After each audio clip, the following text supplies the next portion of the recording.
오늘 우리에게 주시는 하나님 말씀 요한복음 11장 17절로 22절입니다.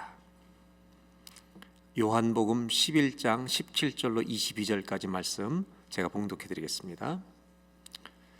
예수께서 와서 보시니 나사로가 무덤에 있은지 이미 나으리라.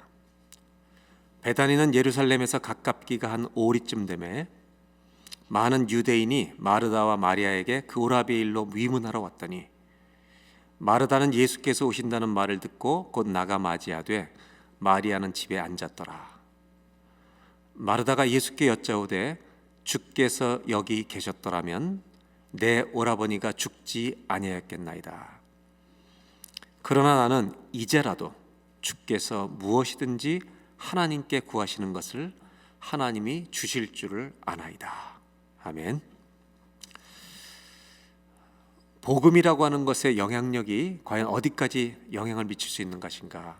그것은 우리를 죄와 사망에서 건지는 구원만이 아니라 우리의 삶의 모든 영역에 하나님이 영향을 미칠 수 있는 것이 복음의 능력이라는 것을 잊지 마시기 바랍니다. 한 번만 따라 하실까요?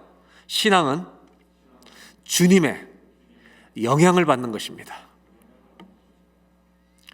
내가 신앙생활을 시작하고 예수를 믿는다는 것은 이제 내 삶 속에 주님의 영향력이 내 안에 임한다는 것을 의미합니다. 저는 평생토록 저와 여러분의 삶 속에 예수님의 영향력이 아주 강하게 임하기를 주의 이름으로 축원합니다. 그것이 저와 여러분들의 신앙생활의 여정이 됐으면 좋겠습니다. 왜냐하면 예수님은 누가복음 4장 18절에 이 땅에 오신 목적을 이렇게 말씀하셨기 때문입니다. 주의 성령이 내게 임하셨으니 이는 가난한 자에게 복음을 전하게 하시려고 내게 기름을 부으시고 나를 보내사 포로된 자에게 자유를, 눈먼 자에게 다시 보게 함을 전파하며 눌린 자를 자유롭게 하고, 예수님이 오신 목적이 복음을 전하는 것, 그래서 사람들로 하여금 포로되고 묶여있던 것에서 자유케 되는 것이 주님이 오신 목적이라고 말씀하셨습니다. 그리고 19절에 우리 모두에게 주님의 은혜를 전파하게 하려 함이라, 이렇게 말씀하십니다. 예수님이 오신 목적은 은혜의 해가 선포됐다는 것을 알려주시고 하나님의 놀라운 복음의 능력으로 우리를 눌린 데서 묶인 데서 자유케 하시는 것이다, 이렇게 말씀하셨기 때문에 우리 예수를 믿는 모든 사람들, 저와 여러분들의 삶 속에 복음은 구원을 주시는 능력만이 아니라 우리의 모든 묶인 것에서도 자유케 하시는 능력이 될 줄로 믿습니다. 이것을 믿고 사는 것은 너무나 중요합니다. 지난주부터 우리가 4주 동안 만약이라고 하는 것의 위험, 우리가 과거의 아픈 상처나 비극 때문에 만약 이렇게 했더라면, 만약 그때 저 사람만 안 만났더라면 이라고 하는 이 만약이라고 하는 단어가 가지고 있는 위험성에 대해서 요한복음 11장을 중심으로 나누고 있습니다. 부활절까지 4주 동안 펼쳐지는데 오늘은 두 번째 주일입니다. 요한복음 11장은 마르다와 마리아가 자기 오빠 나사로가 병들게 되었다는 소식을 예수님에게 전달하는 것으로 시작됩니다. 예수님은 이 소식을 들으시고 바로 이동하지 않으십니다. 그 대신 11장 4절에 이런 말씀을 하십니다. 예수께서 들으시고 이르시되 이 병은 죽을 병이 아니라 하나님의 영광을 위함이요. 예수님은 들으시고 이것이 하나님의 영광을 위함이라고 말씀하시고, 그 다음에 하나님의 아들이 바로 예수 그리스도께서 이로 말미암아 영광을 받게 하려 함이라 하시더라. 이 말은 예수님의 이 나사로 사건은요, 예수님의 부활 사건과 상징적으로 연결되어 있다는 것을 우리는 알게 됩니다. 그래서 예수님도 영광을 받는 일과 연관되어 있다는 것을 말씀하시는 것이고, 그 앞에 이 병이 죽을 병이 아니라 하나님의 영광을 위함이라고 말합니다. 저와 여러분의 인생에도 고난과 상처와 비극 가운데 우리는 다 알지 못하지만 여러분, 하나님의 영광이 드러날 것을 우리는 이 말씀을 통해서 이해할 수는 있습니다. 맞습니까? 그리고 여러분, 우리는 다 알지 못하지만 우리의 아픔을 통해 하나님의 영광이 드러날 것을 믿을 수 있기를 바랍니다. 아멘. 그 영광이 드러나기를 저는 바랍니다. 그런 마음으로 이 말씀을 좀 보려고 합니다. 그래서 예수님이 이렇게 말씀하시고 마르다와 나사로 이 모든 가정을 사랑하시는데 11장 5절입니다. 이들을 너무 사랑하시는데 6절 오히려 안 가시고 이틀을 더 유하십니다. 그리고 나서 나흘 만에 나사로가 죽은 지 나흘 만에 베다니 마을로 들어가십니다. 그때 마르다가 달려가서 예수님을 영접하는데요, 11장 21절 제일 먼저 하는 말이 무엇인가 보겠습니다. 다 같이 한번 읽어보겠습니다. 마르다가 예수께 여짜오되 주께서 여기 계셨더라면 내 오라버니가 죽지 아니하였겠나이다. 마르다가 했던 이 말 중에 가장 강하게 했던 말은 주께서 여기 계셨더라면 이라는 말일 것입니다. 주께서 여기 계셨더라면. 이것이 바로 만일입니다. 만약에 그날 주님이 오셨다면, 달려오셨다면, 만약 여기 계셨다면 내 오라버니가 죽지 않았습니다. 이 말은 무슨 의미를 갖고 있냐면 이제는 늦었습니다. 왜 예수님은 그때 안 계셨습니까? 이렇게 지금 의미하는 말입니다. 그러나 여러분, 마르다가 실수하고 있는 것처럼 보이는 게 하나 있습니다. 만일 예수님이 그날 여기 계셨더라면이라면 과거 얘기를 자꾸 하지만, 마르다가 실수하고 있는 건 뭐냐면 지금 와 계신 주님에 대해서는 무시하고 있다는 겁니다. 주님을 만나놓고 그때 얘기만 하고 있는 것입니다. 우리가 과거에 겪었던 아픔 때문에 만일 이랬더라면, 이 말만 계속하고 있다면 우리의 시선은 과거에 고정돼 버리고 맙니다. 우리가 그렇게 아무리 얘기한다고 닫혀진 문이 열리는 것도 아닙니다. 과거로 돌아갈 수도 없습니다. 잃어버린 나를 다시 찾을 수도 없습니다. 오히려 현재를 열심히 살아가게 하는 것을 방해하는, 에너지만 소모시키는 이러한 여러분 문제가 될 수 있다는 것입니다. 그래서 여러분, 이런 아픔과 문제 때문에 만일을 가지고 사는 사람들이 있다면 회복이 필요합니다. 치유가 필요합니다.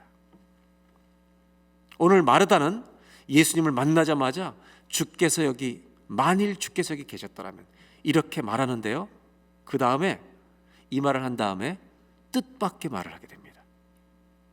그것이 22절입니다. 오늘 읽었던 22절 다시 보겠습니다. 그러나 나는 이제라도 주께서 무엇이든지 하나님께 구하시는 것을 하나님이 주실 줄 아나이다. 뭐라고 했냐면 지금이라도, 지금 현실로 들어왔습니다. 현재로 들어왔어요. 그러니까 이 말은 지금 마르다도 내면 속에는 갈등이 있다는 것입니다. 과거 생각을 하지만 현재에도 뭔가 주님이 구하면 하나님이 모든 걸 할 수 있다는 것을 아는 믿음을 보여주는 것은 그 내면에 갈등이 있다는 작은 신호입니다. 이때 예수님이 한 말씀을 해주십니다. 23절입니다. 우리 다 같이 한번 읽겠습니다. 예수께서 이르시되 내 오라비가 다시 살아나리라. 한번 저를 따라 하실까요? 내 오라비가 다시 살아나리라. 이렇게 말하는 겁니다. 예, 말씀됐습니다. 마르다는 이렇게 물었잖아요. 지금도 주님이 하나님께 구하시는 것은 무엇이든지 하실 수 있습니다. 이렇게 말했잖아요. 그때 예수님이 그 말을 듣고 기쁘셨을 것 같아요. 내가 있는 거 아는구나. 그러면서 주님이 네 오라버니가 다시 살아나리라 이렇게 말씀하셨어요. 얼마나 놀라운 말씀입니까? 이때 마르다는요, 뭐라고 반응하는지 아십니까?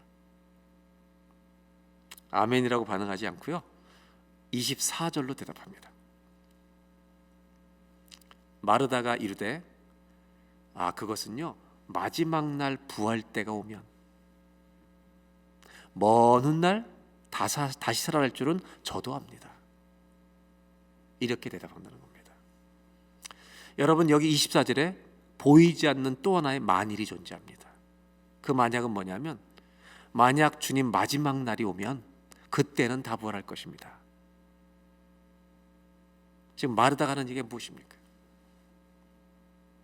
과거로 돌아갔던 마르다가요, 현재 주님에 대해서 지금 뭔가 하실 수 있습니다라고 말했을 때 네 오라버니가 다시 살아나리라 라고 얘기했을 때 마르다는 다시 그 말을 받은 다음에 현재로 돌아오지 않고 미래로 가버립니다. 만일 마지막 날이 오려면 그렇게 될 줄 나도 압니다. 마르다는 이번에는요 미래로 뛰어넘어갑니다. 마르다에게 과거, 현재, 미래 중에 뭐가 제일 약하냐면 현재가 제일 약합니다. 자꾸 상처에 묶여있는 사람들일수록 현재가 가장 약합니다. 뭐가 제일 세냐? 과거 아니면 미래입니다. 여러분 만일 우리가 과거에 집착하게 하는 것이 사단의 전략이라면 얼마나 이것은 놀라운 일이겠습니까? 현재를 똑바르게 살지 못하도록 사단이 공격하는 것이라면 우리가 정신 차려야 할 것입니다. 그런데 C.S. 루이스라는 사람이 스크루테이프의 편지라는 책을 썼습니다. 이 책은 사실 스크루테이프는 지옥에 있는 아주 노련하고 숙련된 악마의 이름입니다. 이 스크루테이프가 지금 아주 어린 악마, 자기 조카인 어린 악마, 이 삼촌이 스크루테이프라는 삼촌 악마가 아주 노련한 교관 같은 악마가 이제 처음 악마 활동을 시작하는 어린 악마 조카 웜월드라고 하는 조카에게 편지 쓴 겁니다. 이 어린 악마 웜월드의 사명은 뭐냐면 지금 최근에 예수 믿은 갓 그리스도인 사람을 넘어뜨리는 겁니다. 믿음을 넘어뜨리게 하는 것이 이 어린 악마의 사명인데 그에게 쓴 편지입니다. 뭐라고 썼냐면 그 나오는 내용 중에 이런 게 있습니다. 하나님이 아주 중요히 여기시는 두 가지 단어가 있다. 그것이 현재와 영원이라는 단어다. 현재를 열심히 살되 이 믿음의 삶을 통해 영원과 연결되게 하는 이 사건이, 이 일이 하나님이 가장 중요하게 여기시는 일이다. 그렇기 때문에 악마인 네가, 조카인 네가 이제 갓 예수 믿은 사람들을 어떻게 넘어뜨려야 되냐면 과거로 돌아가게 하는 것이다. 이렇게 말하는 겁니다. 인간으로 하여금 과거에 살도록 유혹해야 된다. 그래서 이들의 삶을 영혼과 현재에서 자꾸 떼어내서 과거 생각만 하다가 인생을 마치게 된다. 이거보다 더 효과적인 것이 있는데 좋은 꿈을 꾸는 게 아니라 허황된 미래를 상상하게 하는 것이다. 그래서 오늘 해야 될 일을 아무것도 하지 못하게 만드는, 허황된 미래를 생각하게 하는 것이야말로 영혼으로부터 떼어내는 너무나도 중요한 일이다. 이렇게 말하는 겁니다.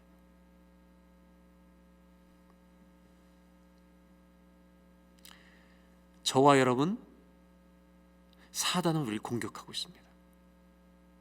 다시 예수님과 마르다의 대화로 돌아옵니다.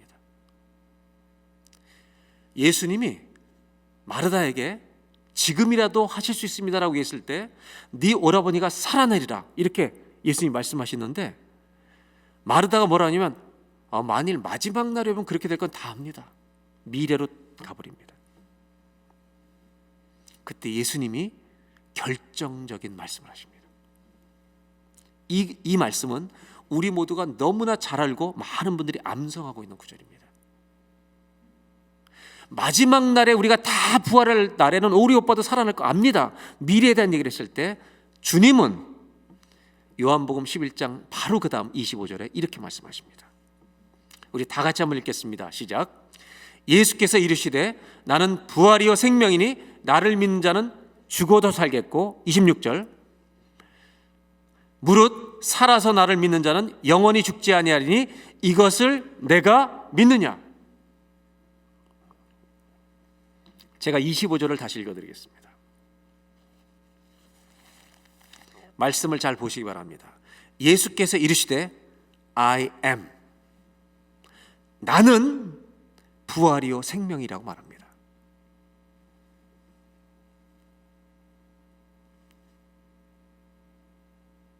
네.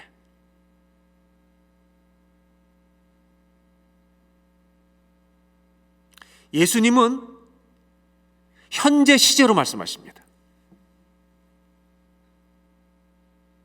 I am the resurrection, I am and the life라고. 예수님은 나는 지금 부활이고 생명이라고 말씀하십니다. 예수님은 현재를 잃어버리고 사는 이 마르다와 마리아, 이런 사람들에 대해서 대답하고 계시는 겁니다. 우리 주님은 언제나 영원한 현재이십니다. 예수님은 요한복음에 나는 누구라고, I am이라고 계속해서 말씀하십니다. 단 한 번도 I was, 내가 빛이었고 내가 길이었고 내가 생명이었고라고 말씀하시지 않습니다. I am the way, I am the truth, I am the life, I am the good shepherd. 언제나 I am이라고 그러시지 I was, 내가 너에게 선한 목자였다라고 말씀하시지 않는다는 겁니다. 우리 주님은 영원한 현재이십니다. 모세가 호렙산에서 부르심을 받죠. 소명을 받을 때 계속 실랑이를 벌입니다. 하나님 못 갑니다. 그때 하나님이 대답을 계속 하시죠. 그러다가 모세가 질문하죠. 사람들이 나를 우습게 여기면 어떡합니까? 누가 나를 보냈냐고 말씀할 때 누가 보냈다고 말할까요? 그때 우리 하나님이 너무너무 중요한 얘기를 하십니다. 출애굽기 3장 14절입니다. 하나님이 모세에게 이르시되 나는 스스로 있는 자이니라. I am who I am.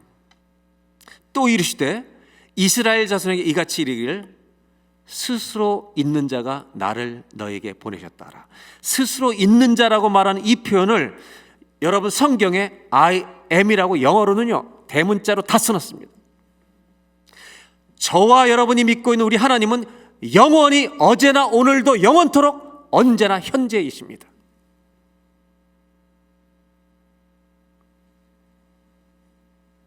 지금 우리의 하나님이시고 지금 우리의 아버지입니다. 예수님은 만약에 여기 계셨더라면이라고 말하는 마르다와 마리아를 과거의 묶임에서 벗어나게 하시기 위해 그들을 현재로 불러내고 계십니다. 뭐라고 말씀하시면 나는 지금 부활이야, 지금 생명이야, 이렇게 대답하신다는 겁니다. 영원한 현재이신 주님을 바라보게 하십니다. 저와 여러분이 믿는 주님은 여러분 영원한 현재이신 줄로 믿습니다. 언제나 현재이십니다. 언제나 지금 우리와 함께 하십니다. 그리고 나서 예수님은 이제 나사로가 있는 무덤으로 가십니다. 근데 여기에서 요한복음은 독특한 것을 보여주고 있습니다. 그건 뭐냐면 예수님의 내면 속에 있는 감정의 상태를 요한복음은 잘 묘사해 주고 있습니다. 11장 33절입니다. 예수님께서 가는데 그녀가 우는 것을 보십니다. 또 함께 온 유대인들, 나사로와 친했던 사람들이 우는 것을 보시고 예수님이 어떻게 하시냐면 심령의 비통이 여기시고 불쌍히 여기십니다. 예수님은요 긍휼히 여기시는 것만이 아니라 본인 자신이 괴로워하셨다는 것입니다. 마음 아파하신다는 겁니다. 헬라어 원어를 연구한 사람들도 이 비통히 여긴다는 표현이 가슴이 정말 아파하셨다는 말로 해석해야 된다고 말합니다. 34절입니다. 그를 어디 두었느냐? 무덤에 있잖아요. 이르되 주여 와서 보시옵소서. 주님은 무덤 앞에 가십니다. 이때 35절 우리 다 같이 한번 읽겠습니다. 예수께서 눈물을 흘리시더라. 여러분 예수님이 눈물을 흘리셨다는 표현이 나옵니다. 예수님의 감정적 상태를 표현해주고 있습니다. 사실 여러분 우리가 알고 있는 그리스 로마 신화라는 책이 있잖아요. 이 당시는 로마 제국 시대입니다. 로마 제국은 그리스의 헬라 사상의 영향이 지배하고 있는 나라였습니다. 그런데 이 당시의 헬라 사람들에게는 신이라고 하는 존재는 감정이 없는 존재입니다. 감정이 있으면 신이 아닙니다. 전능하신 신이 아닙니다. 그런데 성경이 말하는 우리 하나님은 감정이 있으십니다. 예수님이 눈물을 흘리셨다는 표현은 헬라식으로 살아온 사람들에게 저분은 전능하신 하나님이 아닐 수 있다고 생각하게 하는 질문을 제기하는 사건입니다. 그런데 성경이 말하고 있는 우리 하나님, 삼위일체 우리 하나님은 고통을 느끼시는 주님이십니다. 예수님은 모든 사람이 보는 데서 우십니다. 감정을 숨기지 않고 우셨다는 것입니다. 요한복음 11장 38절에 한 번 더 나옵니다. 이에 예수께서 다시 속으로 비통히 여기시며 무덤에 가시니 무덤이 구리라 돌로 막았거늘. 여기 또 비통히 여기신다. 윌리엄 바클레이라는 신약학자는 이 비통히 여긴다는 표현을 뭐라고 해석하냐면 몸이 떨릴 정도로 괴로워한다는 표현으로 해석하라고 얘기합니다. 정말 괴로워하셨다는 것입니다. 예수님이 인간의 고통을 함께 아파하신다고 하는 것을 요한복음은 이렇게 잘 기록하고 있습니다. 그렇다면 여러분 질문해 볼까요? 왜?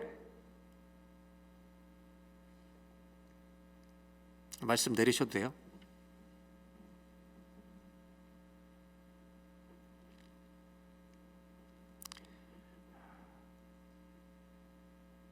왜 성경은 예수님이 이렇게 우시고 슬퍼하시는 것을 계속해서 소개했을까요?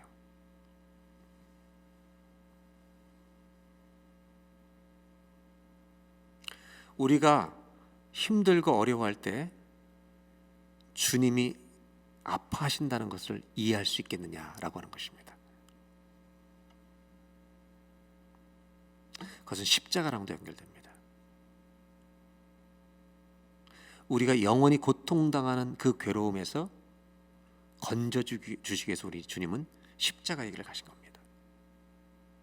이 공감이라고 하는 주님의 고통, 우리의 고통을 함께 느끼시는 주님의 공감, 이것을 우리에게 보여주고 있다는 겁니다. 저는 첫 목회를 할 때 제가 목사 안수를 받고 처음으로 집례한 장례식이 44세 되신 여자 교인이었습니다. 산 언덕에서 높은 데서 농사를 짓는 분이었는데 주일날 아침에 연락이 온 겁니다. 교회로 전화로 어머니가 쓰러지셨다고, 돌아가신 것 같다는 거예요. 그래서 바로 예배 전에 달려갔습니다. 차가 올라가서 내 차를 세워놓고 위까지 뛰어갔죠. 아침에 식탁을 들다가 쓰러지셨는데 호흡이 멈췄다는 거예요.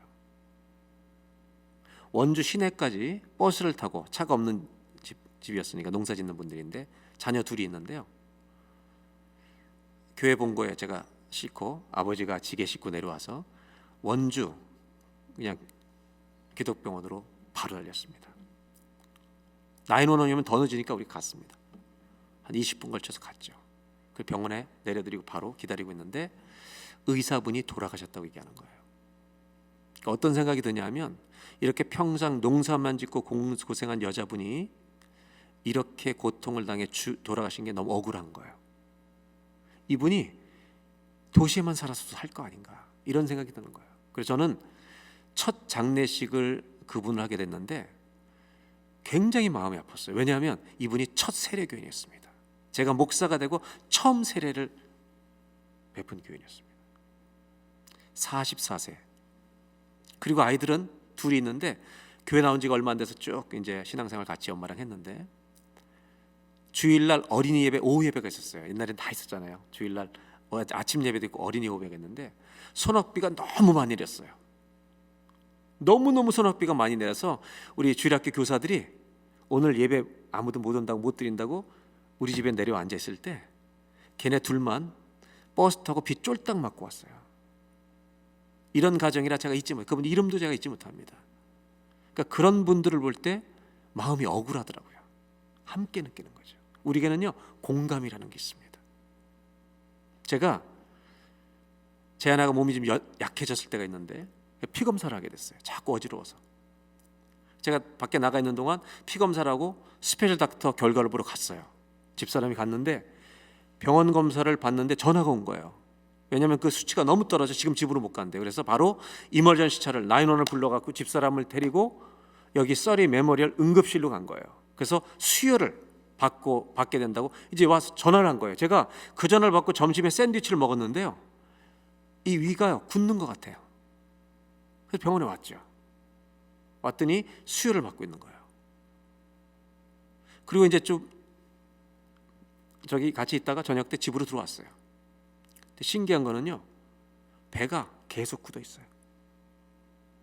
너무 아픈 거예요. 그래서 티를 마셨는데 아무래도 안 풀려서 밤 11시에 저도요 장로님한테 전화해서 오라 그래서 저를 태워가지고 아파서 어떻게 할 수가 없어요. 그래서 같이 이멀전시에 입원했습니다. 그때 제가 깨달은 게, 내가 아내를 이렇게 사랑했어? 전 깜짝 놀랐어요. 아내가 힘든데 왜 내가 아픈 거야 이게. 제 아내도 마찬가지예요. 제가 한국에서 수술하고 다 마치고 일주일 있다 퇴원해서 차를 타고 원주로 부모님 댁으로 이제 쉬려고 이동하러 갈 때 아내가 차에서 갑자기 통곡을 하는 거예요. 엉 울기 시작하는 거예요. 공감이라는 게 있습니다. 우리는 저분이 나를 생각하는구나. 예수님이 이렇게 힘들어하신 걸 왜 소개할까? 여러분, 우리가 아플 때 주님이 아파하신다는 걸 아셔야 돼요. 모든 문제를 다 즉시 해결해 주지 않으세요, 하나님은. 그런데 아파하며 우리와 함께 계신다는 거예요. 이제 성경 말씀으로 좀 돌아가 보려고 합니다. 고린도후서 5장 21절입니다. 하나님이 죄를 알지도 못하신 이를 우리를 대신하여 죄를 삼으신 것은, 죄를 알지도 못하신 예수님을 우리를 대신하여 죄를 삼으시는 고통을 당하게 하셨다는 거예요. 그것은 우리가 하나님의 의가 되게 하려. 그냥 놔두면 우리 모두가 하나님의 심판을 받는 하나님의 고통을 느끼게 되는, 더 큰 고통 속에 들어가니까 예수님 고통당하도록 허락하셨다는 것을 말하고 있습니다. 여러분, 이것이 복음입니다. 그런데 여러분, 이 땅에서는 예수님만이 아니라 정말 일방적으로 피해를 받는 사람들이 많이 있어요. 착한 사람이 악한 사람을 잘못 만나가지고 정말 일방적인 상처를 당해서 비극을 당하잖아요. 그럼 이 사람들의 마음은 하나님이 선하시다, 나를 사랑하신다는 걸 받아들이기가 어렵습니다. 영적인 기능이 훼손이 돼서 하나님이 선하신 분이다, 나를 사랑하신다는 믿음을 가지기가 어렵습니다. 당연히 장애물이 생기죠. 이런 아픔을 가진 자에게 여러분, 성경은 무슨 대답을 하고 있는가? 십자가 부활이, 예수님의 십자가 부활이 소망이고 해답입니다. 왜냐하면 예수님이 십자가에서 같은 피해자가 되셨고, 그리고 거기에 머물러 계시지 않고 부활하심으로 승리하셨습니다. 십자가 사건은 일방적인 상처를 당한 사람들에게 어떻게 위로가 될 수 있겠는가? 왜 돕지 않으셨습니까? 왜 그때 만일 거기 계셨다면 나가 살았을 텐데, 이렇게 외치는 사람들에게 어떻게 십자가가 대답이 될 수 있겠습니까?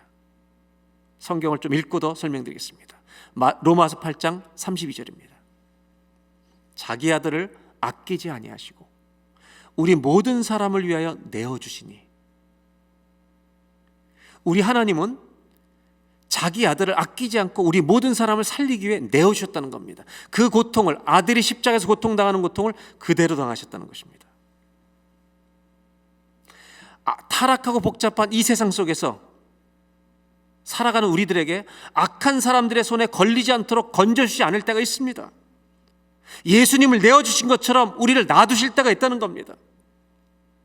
예수님이 이렇게 하도록 놔두신 이유는 이 땅에 고통받는 사람들과 하나가 되는 그 아픔 속에 있다는 걸 보여주시기 위함이라는 것입니다.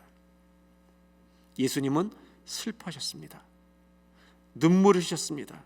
이걸 통해서 우리 때문에 아파하시는 마음을 조금이라도 우리로 알게 하신 것입니다. 이게 끝이 아닙니다. 십자가가 왜 아픔을 당한 우리에게 소망이 되는가? 예수님은 우리와 똑같은 괴로움이 있으셨습니다. 우리와 똑같은 외침과 절규가 있었습니다. 마가복음 15장 33절입니다. 제6시가 되매 온 땅에 어둠이 임하여 제9시까지 계속되는데, 예수님이 십자가에 매달려 계실 때 7마디를 하셨잖아요. 그 중에 한 가지 말씀을 나눕니다. 15장 34절입니다. 제9시에 예수께서 크게 소리 지르시되 엘리 엘리 라마 사박다니 하시니, 이를 번역하면 나의 하나님 어찌하여 나를 버리셨나이까? 이 구절은요, 어찌하여라는 말이 왜라는 말입니다. 하나님 나의 하나님 왜 나를 버리십니까? 라고 우리 주님도 이렇게 기도했다는 것입니다. 이렇게 절규했다는 것입니다. 왜 나를 버리십니까? 라고 주님도 외치시는데 버림당하셨다고 성경은 말합니다.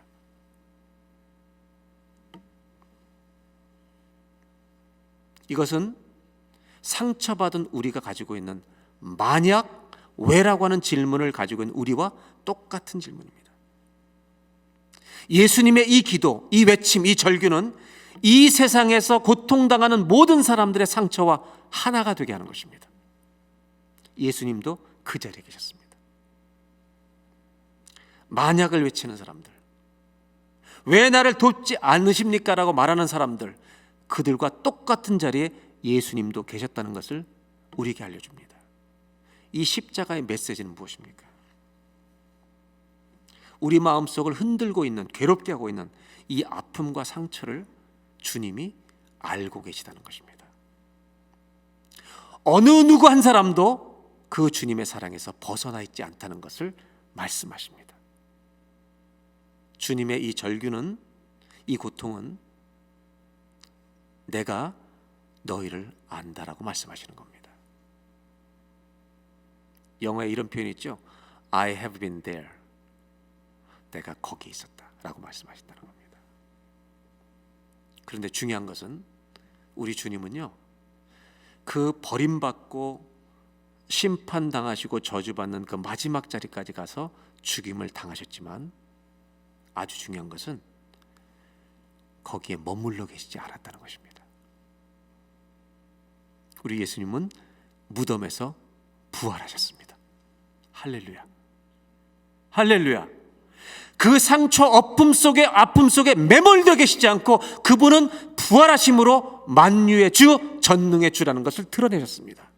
그 부활의 주님이 고통당하고 있는 모든 사람들의 고통을 내가 안다, 껴안는다, 너희와 하나다라고 말씀하시고 죽으시고 부활하신 주님이 우리를 일으키기를 원하신다는 것입니다. 나랑 함께 일어나자, 승리하자, 이 고난을 이기자. 이분이 하신 말씀이 나는 부활이요 생명이라고 말씀하시는 겁니다.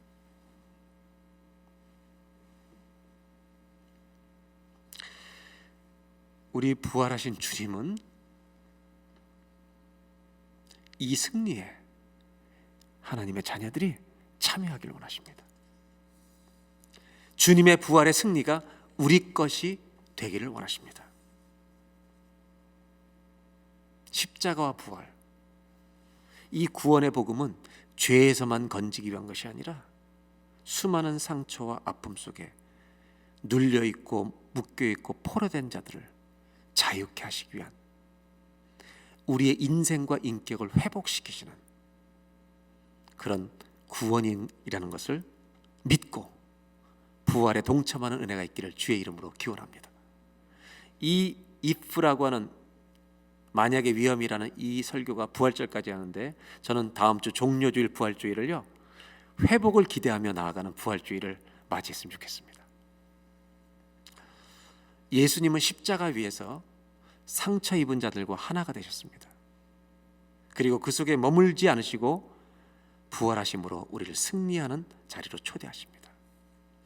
저는 오늘 한 가지 결론, 이 만약이라고 말하는 우리들을 성경은 어떻게 우리를 거기서 건져내신다고 말씀하시는가? 십자가 부활이 대답인데 그 죽으시고 부활하신 주님의 말씀, 이분의 말씀으로 오늘 결론을 맺으려고 합니다. 우리가 잘 아는 유명한 말씀이 하나 있습니다. 요한복음 8장 32절입니다. 다 같이 한번 읽겠습니다. 시작. 진리를 알지니 진리가 너희를 자유롭게 하리라. 여러분 이 말씀 많이 들어보셨죠? 하나님 말씀, 이 진리를 알면 이 진리가 너희를 자유케 한다는 겁니다. 아멘입니까? 말씀을 알면 자유케 돼요. 우리가 죄에서 자유케 되고 여러분 상처에서도 자유케 된다는 거예요. 그런데 이 말을 딱 주님이 하셨을 때 이 당시 주변 사람들이 유대인 종교주의자들을 뭐 사람들이 이렇게 말해. 우리가 종이 돼본 적이 없는데 무슨 얘기를 하시는 거예요, 저 양반? 이렇게 얘기합니다. 누구에게 종이 돼본 적이 없다. 여러분, 죄의 종인 줄 몰라요. 상처 아픔에 과거에 종이 된 걸 몰라요. 이 얘기를 하신 다음에 사람들이 수근수근 거리자 예수님이 결정적인 말씀을 하십니다. 전 이것이 오늘 저와 여러분들에게 정말 우리를 시원케 하는 해답이 되길 바랍니다. 사람들이 이 32절 진리가 너희를 자유케 하리라는 많이 알고 있는데요, 그 다음에 나오는 주님이 하신 말씀은 잘 몰라요. 똑같은 말이지만 전혀 다른 의미로 우리한테 올 수 있어요. 8장 36절입니다. 그러므로 아들이 예수님이 너희를 자유롭게 하면 너희가 참으로 자유로우리라. 누가 우리를 자유케 하면요? 예수님이, 아들이, 예수 그리스도가 너희를 자유롭게 하면 너희는 자유하리라. 아멘. 아멘. 아멘. 여기에 놀라운 단어가 하나 나옵니다. 다시 한번 보겠습니다. 여기에도 if라는 단어가 나옵니다. 여러분, if라는 단어는, 만약이라는 단어는 가장 인생을 비참하게 만드는 단어입니다. 그런데 여기서 주님이 말씀하시는 if는 그 인생을 뒤집는 if입니다.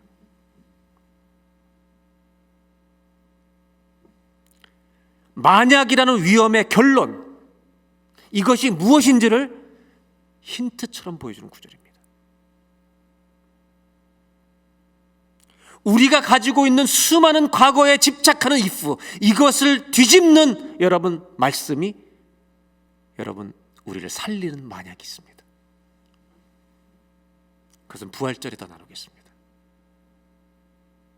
저는 이 말씀이 저와 여러분의 인생의 해답이 됐으면 좋겠어요. 그건 뭐냐면 주님이 자유할지어다 말씀하시면 자유케 되는 것입니다. 그분께 있습니다. 왜? 그분은 그렇게 하실 수 있는 분이시기 때문입니다. 저희가 아마 1970년대 신앙생활 하셨던 분은 다 들어보셨을 텐데, 코리 텐 붐이라는 여사가 있습니다. 그 당시에는요, 공산권 국가의 복음을 전할 일들이 굉장히 많은 화제거리였습니다. 완전히 냉전 시대였고 다 닫혀있기 때문에. 이분은 원래 화란 여자분입니다. 화란 분인데 정말 기억할 수 없는 아픔과 상처가 있는 분입니다. 근데 이분은 나중에 무슨 사역을 하냐면 성경책을 들고 공산권에 들어가서 성경을 보급하는 선교를 엄청나게 했던 분이에요. 수많은 기적을 거기서 경험하죠. 국경선을 통과하는데 한 가방 한 보따리에 성경을 들고 가는데 모든 거를 다 열어봐요. 근데 코리 텐 붐 여사 할머니가 딱 갔는데, 할머니 왜 가십니까? 이 나라 구경 갑니다 했더니 그냥 통과시키는 이런 경험들을 해보면서 공산권의 한 분인데, 이분이 독일에 초대를 받아서 설교하러 간 적이 있습니다. 간증하러 간 적이 있는데, 이 코리 텐 붐 여사가 어떤 비극과 아픔이 있는 분이냐면, 네덜란드 사람이었는데 유태인들을 숨겨뒀어요. 그래서 독일군한테 발각이 되어 이분이 수용소에 끌려가서 삽니다. 여성들이 그 포로 수용소에 있을 때 가장 큰 수치심은요, 뻘거벗기는 겁니다. 그리고 그 수용소에서 벌거벗김 당하고 강간당한 자기 언니는, 사촌 언니는 거기서 죽습니다. 자기가 그 수용소에 있어서 가장 고통스러웠던 것이 그것인데, 그때 십자가 생각나더래요. 왜? 주님도 벗김을 당하셨기 때문에. 그때 독일에서 간증 집회를 했어요. 설교가 끝났는데 한 남자분이 자기한테 오더랍니다. 딱 왔는데 독일의 포로 수용소에서 수치를 당케 했던 사람이에요.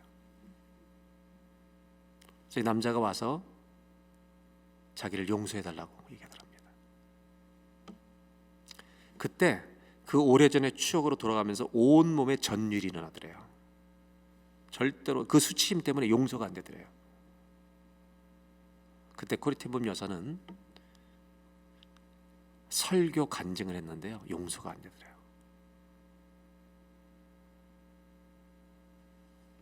그래서 그분이 성령님, 주님 도와달라고 기도를 시작합니다. 그때 성령님이 새 마음을 부어주시는 거예요. 그리고 그를 용서합니다. 주님의 이름으로 용서합니다. 그 형제는 거기서 예수님을 믿고 포옹을 합니다. 저는 이 말씀이 너무 좋아요. 아들이, 예수님이 우리를 자유케 하시면 우리가 참으로 자유하리라. 저는 이 역사가 아픔과 상처가 있는 교인들에게 일어나기를 주의 이름으로 기원합니다. 오늘 마지막으로 나누고 싶은 결론은 그래서 이것입니다. 이 말씀입니다. 한번 따라 하실까요? 예수 그리스도만이 우리를 과거에서 자유케 하실 수 있습니다. 예수님만이 우리를 과거에서 자유케 하실 수 있습니다. 오늘 찬송 한 장 부를 수 있을까요? 만왕의 왕 예수께서, 아까 마지막 불렀던 찬양 있죠? 조금 이따 찬양 부려요. 찬양 올라오세요. 여러분, 예수님만이 왜 우리를 과거에서 자유케 할 수 있냐면, 지금까지 설명드린 것처럼 그분은 십자가에서 버림받으심으로 모든 아픈 자와 하나가 되셨습니다. 그래서 이 땅에 아무리 그늘진 곳에 있는 사람이라 할지라도 주님의 사랑이 닿지 않는 곳이 없다는 것을 보여주신 사건이 십자가입니다. 그리고 죽으신 다음에 그분은 머물지 않으시고 부활하셔서 승리하셔서 우리를 그 상처에서 일으키기를 원하신다는 것입니다. 오늘 저는 여러분들에게 이렇게 부탁합니다. 만약 정말 힘든 아픔이 있다면, 만약 왜 이렇게 말하지 마시고, 주님 저를 도와주십시오, 이렇게 기도함으로 말미암아 과거에서 자유케 되는 은혜가 있기를 주님의 이름으로 기원합니다.